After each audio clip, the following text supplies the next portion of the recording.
Loi de Coulomb concernant les frottements solides. Alors qu'est-ce qu'il dit ce brave monsieur Coulomb? Il dit ceci. Posons sur un plan un solide. Inclinons le plan. Qu'est-ce qui se passe? Eh bien, le plan exerce deux forces, une réaction normale au plan et une réaction tangentielle au plan qui empêche le solide de glisser. Rn plus RT égale la réaction totale du plan. Nous l'avons vu précédemment. Il dit une deuxième chose. Donc, qu'est-ce qui se passe? Plus on incline le plan, plus la réaction tangentielle au plan, c'est-à-dire la force de frottement, augmente. Puis à un moment donné, qu'est-ce qui se passe? Eh bien, le solide glisse. Lorsque le solide glisse, la réaction tangentielle du plan, c'est-à-dire la force de frottement, elle est constante. Et deuxième chose, entre la réaction Rn du plan, donc perpendiculaire au plan, et la réaction tangentielle au plan, eh bien, il y a un coefficient qu'on appelle le coefficient de frottement statique ou le coefficient de frottement dynamique. Coefficient de frottement statique, eh bien, coefficient de frottement statique, c'est si l'ensemble est statique, c'est-à-dire que le solide ne se déplace pas sur le plan. Et coefficient de frottement dynamique, eh ben, je vous le donne en mille, c'est si le solide glisse sur un plan. Donc, nous allons voir maintenant ceci avec un texte bien formulé.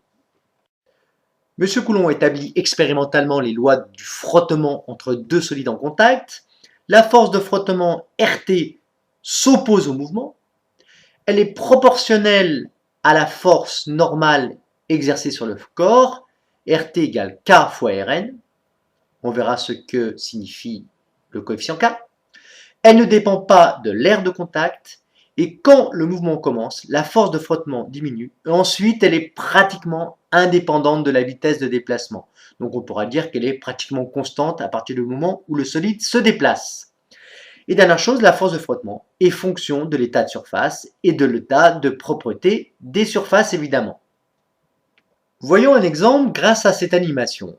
On examine le cas d'une masse M égale 1 kg placée sur un support horizontal. Le poids M1 fois G est compensé par la réaction normale au plan, Rn égale M1 fois G. On accroche avec un fil inextensible une masse M2 au bloc M1 qui est donc soumis à une tension T égale le poids M2G. Pour l'instant, le solide est immobile, donc on se trouve en statique. On augmente la masse M.